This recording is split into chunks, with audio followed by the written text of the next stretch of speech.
Happy Monday, and welcome back to this week's Wicked Wisdoms. Now, just a quick note, if you have not seen Wicked Part 1 or Wicked for Good and you're planning on it, I'd probably wait to see those movies before you watch this one because we do have some spoilers. Now, last week, we looked at how Elphaba gets labeled as wicked for showing up as her authentic self.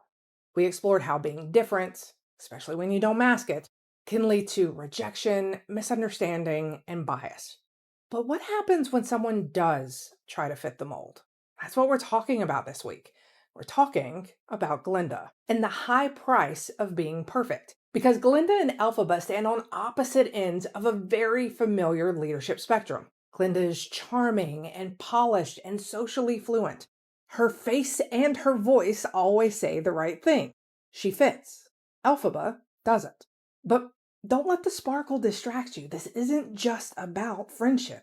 It's about fitting in versus standing out, and how those choices can shape careers, reputations, and entire systems. Glinda learns early on how the game is played. She gives people what they want to see, that smile, the giggle, the hair toss, the flawless performance. Her power comes from conformity, delivering what's expected before it's asked for. And this is what psychologists call impression management. It's the act of curating your behavior to gain social approval. Now, those in the neurodivergent community, we're familiar with it. It's called masking. Those that are in racial marginalized communities are familiar with it. It's called code switching. When we think about impression management, those in the majority have an easier time in doing this because the systems are built for them. Those in marginalized communities have a much higher hurdle to overcome with impression management. In society obsessed with palatability, this strategy works until it doesn't. But let's talk about Elphaba.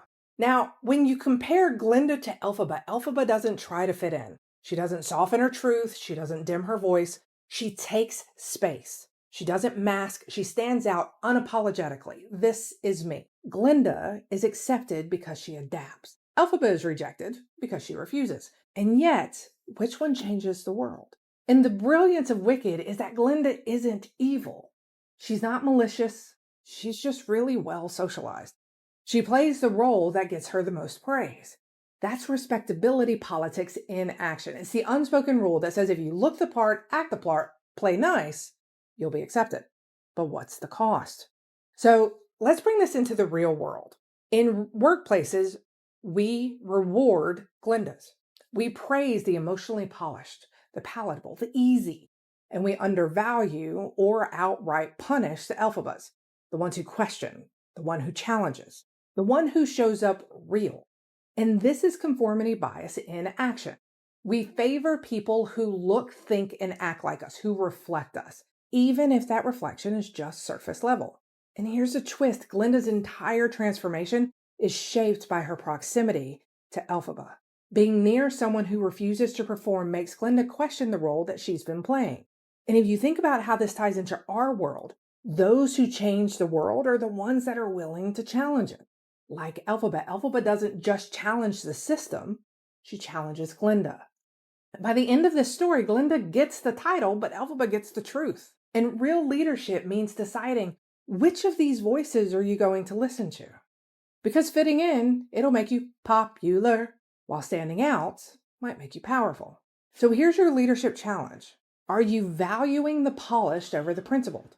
Are you listening to the Glindas because they're pleasant, or the Elphabas because they're honest? One is easier, the other is transformational. And as leaders, we need both. So that's it for this episode of Wicked Wisdoms. Now next week, we shift the focus to the wizard and what happens when systems protect themselves by rewriting truth and creating enemies. Until then, don't forget, fitting in is safe, standing out is brave. I have faith in you. You and we have got this. I'll see you next week.